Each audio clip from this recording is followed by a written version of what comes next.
Good day, everyone. Welcome to the first lecture in this semester's series of the Tsujimoto Perspectives in Global Development Seminar Series. I'm Louise Buck. I'm in the Department of Natural Resources and Environment and a co-instructor for the class portion of this seminar series. And it is my pleasure today to introduce our speaker, Dr. Madut. He is a professor of anthropology at Syracuse University's Maxwell School. And I'm not going to spend any more time introducing him, given that we're a little bit short on time this morning. But I would like to welcome him very much. And we're going to be listening to his talk about the motivation behind participation, why ordinary South Sudanese join civil wars. There's more background on Dr. Job's professional credentials in the listing for the seminar series if you're interested in hearing and learning more. Thank you very much for being here and welcome. Thank you so much. Good afternoon, everyone. Great to see you guys. What I will do is simply go through the slides based on the question being asked at the beginning. Because in the literature about conflicts and civil wars in Africa, there is a prominent sort of conclusion that says when civil wars break out, and of course I refer to civil wars as intra-state wars. These are wars that are happening within one country.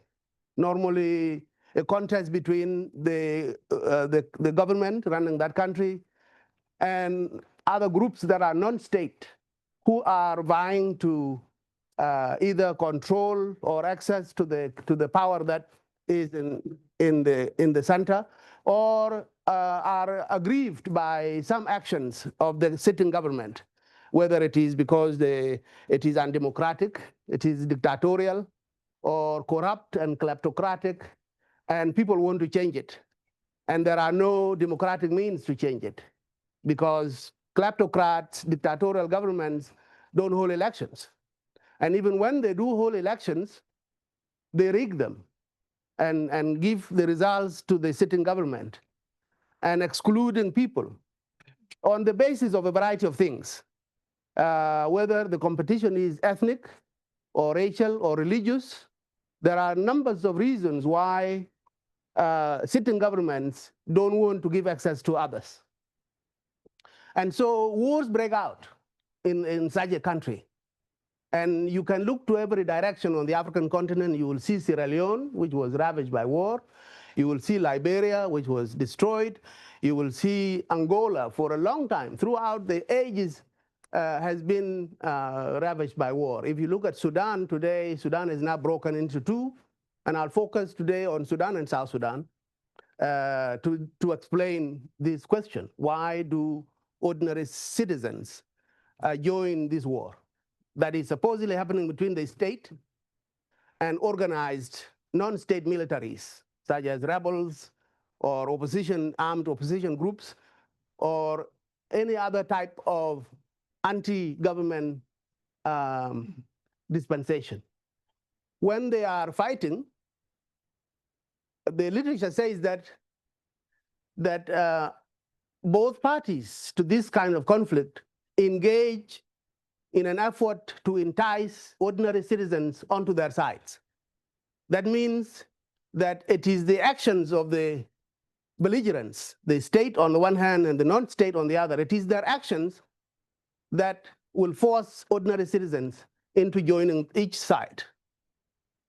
But if you look at it very closely, you will find that it is not the actions of the warring parties that necessarily bring ordinary citizens into their respective roles, folds. It is not necessarily that people get coerced, people get recruited. It is not that people are forced into fighting, which is the image we see. In fact, we see reports from Human Rights Watch, United Nations Security Council, United Nations Human Rights Group. They will say that warring parties in Sudan or South Sudan or in Angola, in Mozambique, in Sierra Leone, in Liberia, and currently in particular in Sudan, that they are actively recruiting children, that children are being forced.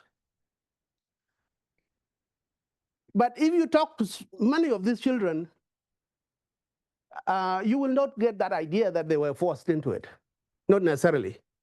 Of course, there is active recruitment, but majority of children who join these wars are not necessarily coerced into joining. They are making decisions to join whichever side at their own volition. And so the question is, why? Why do people, children and others, why do they go into war when they don't seem to have readily discernible interest in the war? On the contrary, in fact, the war kills them. The war destroys their property. The war displaces them. The war sends them into refugee camps. So why would the ordinary people who don't have a stake in the conflict choose to go into this war? And the answers are multitudes of reasons. It may be that children and other ordinary civilians have chosen based on their own self-awareness, their own sense of agency, that if you don't join, perhaps, for example, if you don't join a war, you will be killed. If you don't join one side, your family might be destroyed. Your property will be taken by the warring people. So you join in order to protect yourself, to protect your family, to have a sense of a say in that which is ravaging your country. So they decide for themselves. And what happens as a result of so many people deciding that this war has already come and we must have a say in it, is that you find the war is multi-layered. Most conflicts in Africa are multi-layered. That means there is an overall war between the state and the rebels. And then within the rebel movements, there is fragmentation because they disagree on the approach, they disagree on the philosophy, they disagree on even the causes of the war. And so they split. And each one of these, whether you're looking at Mozambique in the days of the Cold War, or the Angolan War, or the South Sudanese War of liberation from the north, you will find that there is fragmentation. There was, in fact, South Sudan in 1991, after the Sudan People's Liberation Army had fought so gallantly and defeated the Sudanese armed forces in so many garrisons and had gained ground and was likely to attack major cities and take them over, they broke into two. They split. One group decided that the way the SPLA was being run was sowing seeds of dictatorship, such that even if we win the war and we take over the country, we will still end up under a dictatorship run by SPLA. So it is better now we break it up. We tell the SPLA you are not being fair, and set up the foundation of the liberation should be based on that we want a democratic state. We want a state that cares about its people. So instead of the SPLA going into the villages and taking food, robbing people, taking humanitarian aid from war-affected people and giving it to its fighters, instead of you doing this while you're fighting to change situation, you are essentially laying a foundation for a repeat of the dictatorship. And we object to that. And that on that basis, the SPLA is split. So you had a second layer of conflict. There is the Sudan versus SPLA, and then there is SPLA versus its opponents. And the layering will go all the way down to the family level. Because what happens with war is that it is not just violent at the level of the combatants or belligerents or parties. It is violent in the sense that people become conditioned to violence. Ordinary people will become so absorbed in conflict, that these conflict, these violence begin to replicate itself at various levels of society, all the way to the family level. So that when you hear about Congo, for example, Congo is currently still known as Africa's capital of rape in the context of civil war there, in the context of intra-state war, that a lot of parties to the war on all sides do engage in sexual violence against women particularly, but also against men. There are reports now done by Institute for Security Studies that says male rape was also very rampant in Congo. So my point is that when the conflict has become so multi-layered, it begins to replicate itself, such that it is no longer the preserve of the formally formed fighting groups. It's not just the state doing it. It is not just the rebels doing it. It is being done even within a family, because people have become so conditioned to violence over a long period of time that the consequences of violence in people, and violence can be a major public health scourge, as you can imagine. And the way it manifests itself as a public health problem is that it affects people's bodies, not necessarily through the wounds of war or guns, but that violence manifests itself in bodily pain and ache and psychological issues.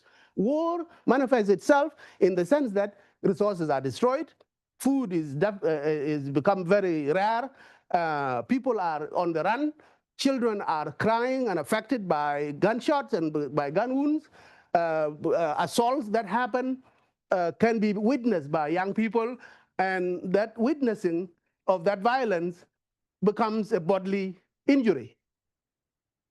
And so the consequence of a multi-layered conflict are that it also affects so many people who are not directly involved in violence, but they then internalize violence, such that it becomes a major characteristic of a human being, that violence has affected you that way. But it also becomes problematic in the sense that it is very difficult to reconcile. It is very difficult to end such a war, because you might end the war between the main parties, between the state and its opponents, by means of either one side won, or there has been a peace agreement which settled it, and a power sharing agreement has been signed, and resources will be distributed, and there is a process that you end the war. The problem is that even if you end it at that level, it will have left so much pain in societies that violence will not just go away because the war has stopped. Violence will continue in the form of sexual violence, even within the families, violence against children. State itself remains violent because it has to use extreme force in order to suppress people into the agreement they have signed. So the institutions of the state become institutions of violence. And so it becomes very difficult to transform a society that is thus affected, especially if the war had been so protracted and prolonged. And so what I'm saying in this regard, after you list all the layers of the war, you then look at the consequences of the war in people's lives, you look at the destruction that it has meted on the society, you look at the continuation of violence in various forms. If you do that, of course, you have to wonder what has to be done. Even if the war has stopped, but violence doesn't stop, what needs to happen? And so international development agencies, from the UN to USAID to European Union to NGOs, all of them happen to coalesce on this idea that post-war reconstruction has to be done. That means you restore the infrastructure that was destroyed, you rebuild the institutions of the state. For example, you train the police, you train the army in human rights, judges are brought, the institutions of the state will be built. And that the state will now be the one to take care of the citizens. Sounds good, right? But it doesn't work necessarily that way. And the main reason, in my own observation, the reason why post-war reconstruction doesn't work, at least in the African context, is that it looks at the state. The state is what is being rebuilt. But the state is only one side of the coin, and the other side is the people. So if you focus on rebuilding the state so that the state can turn around and take care of the people, you will have left out the other side. Because these people, if you are building the institutions, you also have to build people. You have to build people in the sense that they have been traumatized, they have been divided, the ethnic divisions are much more stark, there is no social contract between the state and the people. And if you don't invest in the people themselves, not just in their health, but also, and most importantly, in the reconciliation between the poorest communities. If you don't invest in that, you will have left half of the problem untouched. And that will be the basis for the continuation of violence within the society, even if the war has stopped. So obviously,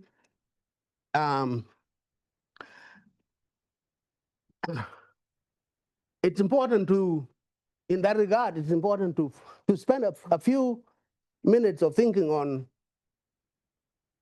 who are these people who fight, right? So you have the warring parties, the main warring parties. Like in the case of Sudan and South Sudan, you have the government in Khartoum, for example, and just for your reference, Sudan was one country until 2011. It was Africa's biggest country. But 2011, it broke up into two. So you have Sudan in the north, and you have South Sudan as the other state. The reason for this, just to give you a footnote, the reason for this split is not just the prolonged war. It is also the agreement which they reached. The rebels in the south and the government in the north reached an agreement which said, instead of insisting on one country which has been in place for 200 years and which has been destroyed by conflict, it is better you have two states that are living in harmony with each other, side by side. And so the two countries were created. But the problem, as I said, is that the two countries fell into civil wars in their own respective territories. And Sudan today is the worst humanitarian crisis. This was the Sudan that thought, if we can just get rid of the South, we will be okay. Well, the South went and the North was not okay. And it's still going through some of the worst conflicts today, and some of the worst humanitarian crises today is the Sudan. The UN says it is absolutely, by far, the worst humanitarian situation, even worse than Gaza in terms of people, the number of people involved, right? And so this idea that you can solve conflicts that have been in place for so long by simply signing a peace agreement and then doing the state building has proven facile. It's not born in reality. So then we have to ask, who are these people who fight? And what do they really want, right? So if you have a state which is governed and run by a certain class of people, in Africa, at least in Africa, south of the Sahara, much of this governing group tend to come from one region or one ethnic group, either because they are big numerically or because they have had a head start in terms of access to resources. And so when independence came at the end of the colonial period, certain ethnic groups took over from the colonial era and controlled the state in terms of power, in terms of resources, even in terms of language and cultural identity, such that smaller groups would be subsumed under the big groups. And they lose their bearings in terms of their own sense of belonging. So what the state did not do in favor of state building, but disadvantage the idea of nation building.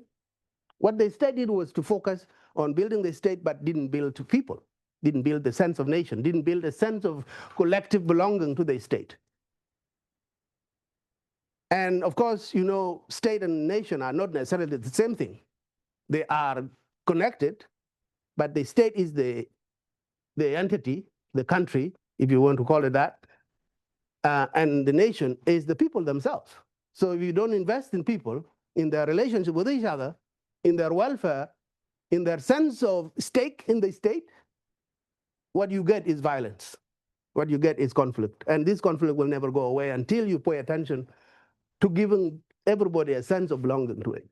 What is in it for you to be an American? Why do you think being an American citizen is good, rather than be a citizen in some other kind of grouping, like ethnic or racial or religious?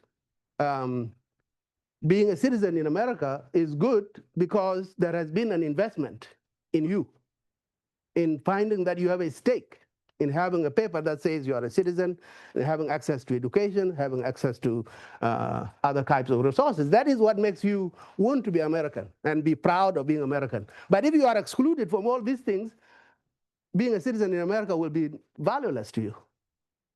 And so, just to give an example from American history, in the Second World War, well, maybe we should begin with the Great Depression, for example. When the Depression came, it united Americans because they had a shared suffering. So nobody wants to start bickering about things when the big challenge is there. Then the Second World War happened, and people went to war. Black people went to war on American side.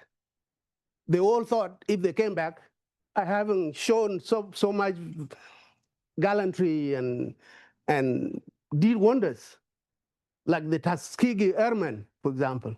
They did so many things in the war. They fought in Burma for the Allies. They fought in Europe. They liberated Europe from the Nazis. They did everything thinking that when they came home, their citizenship in America and what accrues from that citizenship for their welfare would be readily available. There would be no question about it. But it didn't happen. They come back, and there is still segregation. The war united people, Americans. But then when the war ended, there is segregation and there is trouble. Until another big problem comes, which was that the Cold War started. So there was a scare. If Americans don't unite, there is the big monstrous Soviet Union, which will consume us. And our government went after some individuals who didn't sound like they were loyal enough. The MacArthur era, for example. But the Cold War united Americans. Then the Cold War ends. Then you have the global market. And we're saying, oh, you know, China is going to take over, all these things. That means, currently, if you feel that America is not united enough, you might wish that there was another big calamity that can unite us once again. I don't wish for that, obviously, but that is the mentality. When there is a big challenge coming from outside, it unites us. So then in Africa, when colonialism is gone, when the war has ended, when liberation has been achieved, when now turning to development and sharing of resources, that division is falling apart. And violence becomes the consequence. So that is those are the people who fight, the people who feel excluded from the gains that have come to the country, the gains of end of war, they perhaps even looking to be rewarded for their participation in the war, and they don't get it. So then violence continues because of the nature of the people who fought. So then there are some specific drivers of division that will set up the war to begin with, but divisions that will also prevail even when the war is over. What are these divisions? Well, there is the issue of ethnic identity. So if your country is run by one big ethnic group and you are all invisible to that state, then you become the aggrieved and you seek means for redress. One of these means might be a civil war. One of these means might be even other types of violence, like violent crime. Other types of conflict, like violence manifests itself even in the institutions when some people run the institutions and they exclude people from the gains of that institution. Let's say banking system. If there is a bank which is supposed to give us loans, but that bank is excluding certain people on the basis that their nose is too big or their ear lobes are attached or whatever, they will come up with reasons why they should exclude so and so.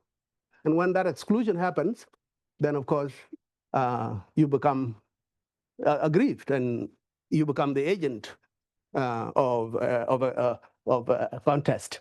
So the key idea is that those in power will exploit these differences and they will use it to keep themselves in power. And by doing so, they are stoking division in their society. And in fact, some politicians, especially in the case of South Sudan, will actually go as far as say, look, if you don't fight, you don't fight for me to be in office so that I can protect your rights and defend you against the people on the other side of the valley. You are all dying bad death. And so they go to war, thinking that this is what will guarantee them the rights in the state.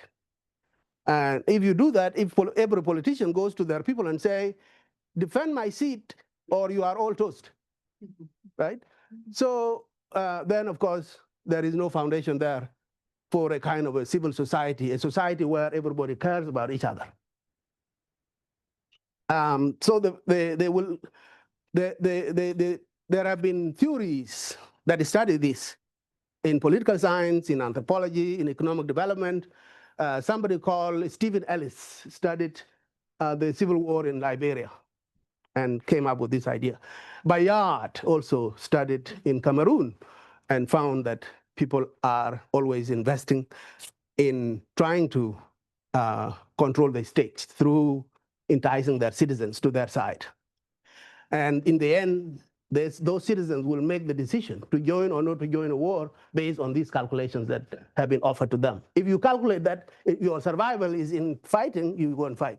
If you calculate that your survival is investing in your community in ways that will move people away from this mindset of us being enemies of us all and towards investing in oneself, like young people, for example, the best way I've seen in my own work, I started a girls' school, and then in my community. And then over time, it became a girls' school that also takes boys. It's a slogan I use to raise money. But it is true. You can't exclude all the boys, obviously. But the point was for me to observe how much investment do people make in themselves when they are given an opportunity. And the more investment they make in themselves, let's say you go up to high school, and the prospects of finding university education at some point, prospects of working, even just grade 4 education will enable a girl to be an asset for her family in terms of hygiene, in terms of investing in the welfare of her household. And I observe that it is investing in people that is the thing that is going to wean people from violence. And they come to it on their own. Just in the same way that they come to a decision to fight on their own, they will also come to fight, because you have a lot to lose. If you have that education, 18 years of schooling, if somebody comes saying that we want to fight, you will think twice about going to war, because you have that thing, that investment. You lose it. You lose your life. But when you don't have anything, there is nothing to lose other than your own life. So people will race to war when there is no investment in their own lives. People who fight are also The drivers of conflict are accusations that so-and-so is a sellout. Even some of us who have left, I left South Sudan to go to college in Egypt, and then I went to California, and here I am, and I go back every year, twice or three times, to try to do this kind of work. You are always looked at suspiciously as sort of a not loyal enough. If you live in America, the only reason you would come back here is to come and learn about us so that you can sell us to the Americans. That kind of mentality will be there. And so the sellouts will also try to fight to assert themselves. Then nepotism, of course, the insistence by certain leaders to improve only their communities, offer jobs and offer investment opportunities, offer them opportunities for other services like education and so forth. If you use nepotism to run the state, you are definitely contributing to the drivers of division. So there are these theories that try to understand this. One is political economy, and political economists like Bayat, as I mentioned, was the one who came up with this idea that what drives wars in Africa is greed versus grievance. So greed is the politicians who want to amass more wealth on the back of their people. Grievance is those citizens who have been excluded from these gains, who are pushing back and resisting. That is conflict. Other such ideas like neo-patrimonialism, like when leaders invest only in certain groups and not in everybody. So African states are usually seen as patronage networks. If you are a leader, you have to have a following. Your followers will be people who benefit from you through jobs or through offering loans for agriculture and so forth. Patronage networks are drivers of conflict because the aggrieved people will definitely not go down silently. Then, of course, I want to skip over this. These are sort of theoretical ideas. So dimensions of agency in African conflicts, people feeling they're excluded and they're asserting their own identity. The ideological motivations that you are, the government is kleptocratic, it is non-democratic, and so ideas of resistance, ideas of liberation, ideas of transformation, democratic transformation will become drivers of this conflict. And so I want to skip on to come to this, just to conclude, because I'm running out of time, and we will have a lot of time to discuss anything that has come up that has piqued your interest. So the most important driver of conflict in Sudan, in both Sudans, are historical grievances. When Ottoman Turkey invaded Sudan through its viceroy, this Ottoman Sultan has a viceroy in Egypt. This was in 1820s. And they invaded Sudan. And their main reason for invasion of Sudan was to look for black gold. Black gold at that time is slaves, and Sudan was the source.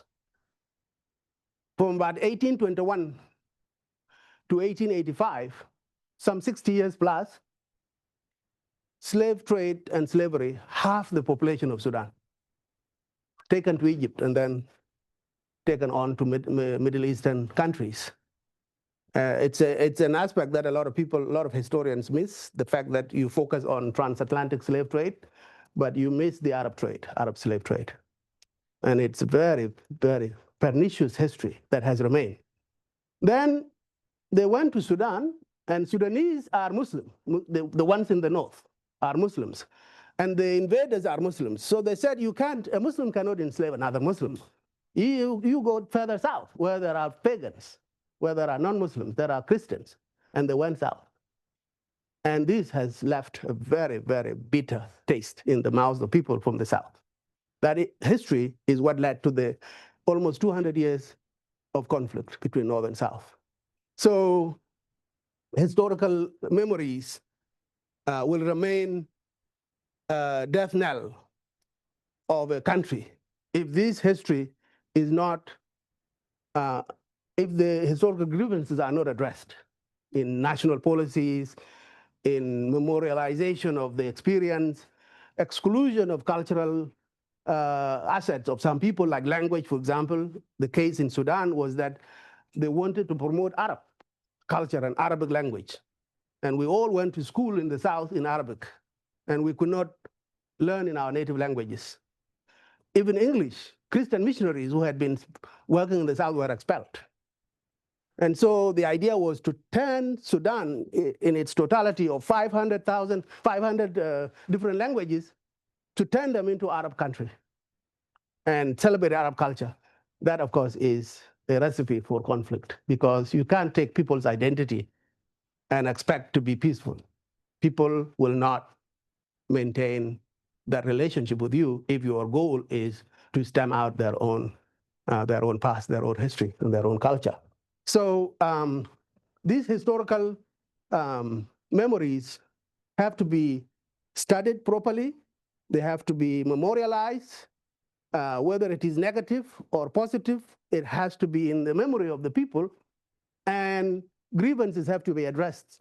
Adjustments have to be made to celebrate each person's, each community's language, each community's culture, not just celebrate, but be put on the national stage through the media, through museums and cultural centers, through conservation of archives, so that generations of people that come behind you learn about their own past and appreciate their past, both negative and positive.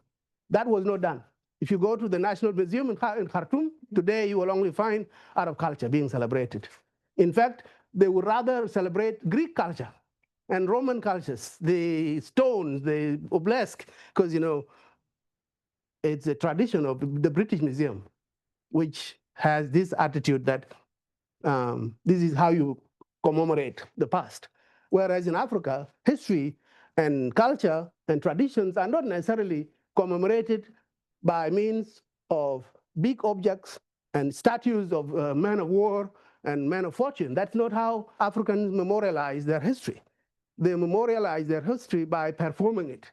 African histories are performative. If you want to build a museum, don't build a museum where you can just stuff it with the stuff, with things. Because museums people don't go to museums, really, ordinary people. Museums are intimidating, imposing, they are state structures that don't attract ordinary people. But if you make it a performative place, people will go there and pray, people will go there and dance and make jokes and be one with their past and their history. That's how Africans remember history. And if you do that, historical grievances that create wars and conflict in every African country, you will have started to address the problems and to stop the war. I'm sorry to take longer, but I will end it here and see if you have any questions. Thank you very much.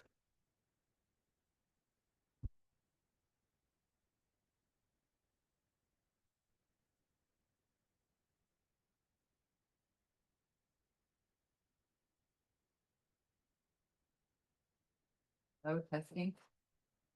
Hello, testing. Okay. I was. So I would like to invite members of the audience here in this room first to raise your hand and ask a question, and I'll zoom around and hand off the microphone to those who we choose. And then we'll try to leave room for one or two questions from people who are online as well. So starting here in the room, I'll see somebody with his hand up. Yeah, sure.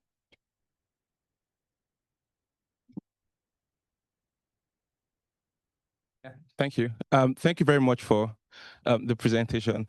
There's something that I really struggle with just following through your presentation, and it's that when you think about some of these ideological motivations, the identity issues that you talked about as what leads people to violence, I mean, there are other societies where you have these things exist. A very good example would be India. But you don't see the type of war and violence there. So is there something else, in spite of all of these other motivations, that pushes people over the edge into violence? Or is it that this, ideological issues in and of themselves ultimately leads to violence? Yeah, I think your question is in place, that obviously these differences exist in all human societies. How come some people fight over them and others don't? That's the question.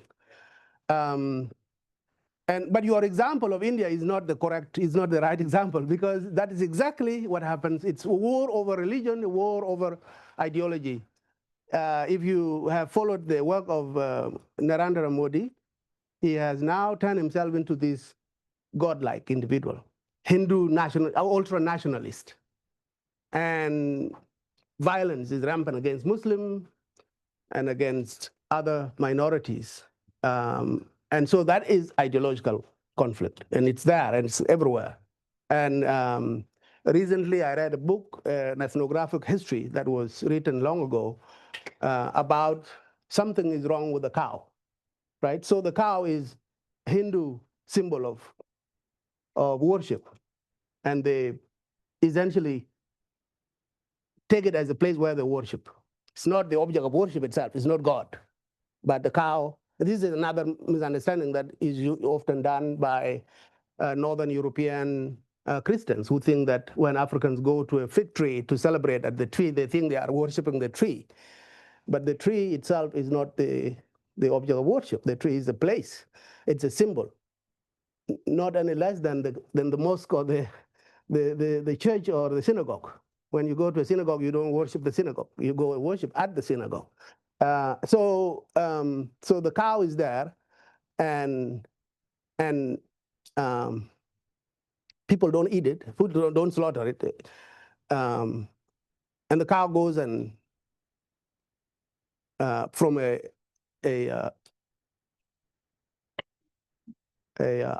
from a Muslim family, the cow goes and destroys the crops of a Hindu family. So the conflict erupts in the village over that, and the state took sides, and that description is definitely eye-opening in terms of how ideological differences in identity are forever available as time bombs for conflict if they are not addressed properly. But in Africa, how come, for example, countries like, say,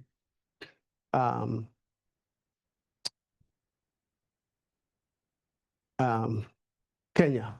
Currently, Kenya has not experienced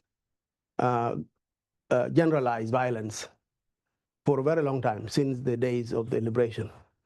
Violence has occurred at the communal level. People fight over cows, the Pokot and the Turkana. And then in 2007, Kenya almost got obliterated by post-election violence. Terrible violence that happened. A lot of people lost their lives, a lot of property destroyed. And it was over the state power, which was thought to be controlled by the Kikuyu, the largest ethnic group, and everybody else wants a piece of it. And so when they go to elections and they got rigged to put a Kikuyu in office yet again, everybody else goes to war over it. So these conflicts, they come and go, but they are everywhere. And you might say, what strokes them so more violently in African conflicts, in African countries, is probably the historical experience of colonialism, in the sense that the colonial state was created by violence. The very idea of a country like Kenya or Ghana or Nigeria was a colonial enterprise created in the image of the colonizer. And in order to run it, they had to use force. They had to coerce people into this collective state. When in Africa, every single ethnic group, whether you are a Yoruba or whatever, you are a state on your own. You may not have been a nation state, but you are a certain state on your own. But now, 300 states have been forced into the state of Nigeria, and you want them to live together. They were able to live together because the colonial state was so violent that when independence came, the African leaders who took over had to decide whether to dismantle the colonial state and put it back to where it was before colonization, which was not possible, or to maintain the colonial enterprise. And colonial enterprise was maintained. Violence was maintained as a way to run a state. And violence begets violence. The more the state is violent against people, the more likely that some people will hate it and they will become violent against the state.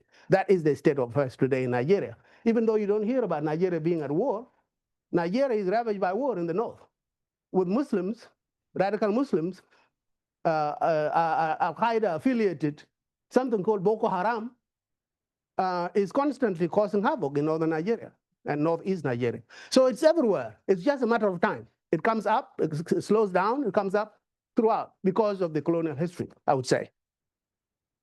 Okay, well, let us thank our speakers. Sorry,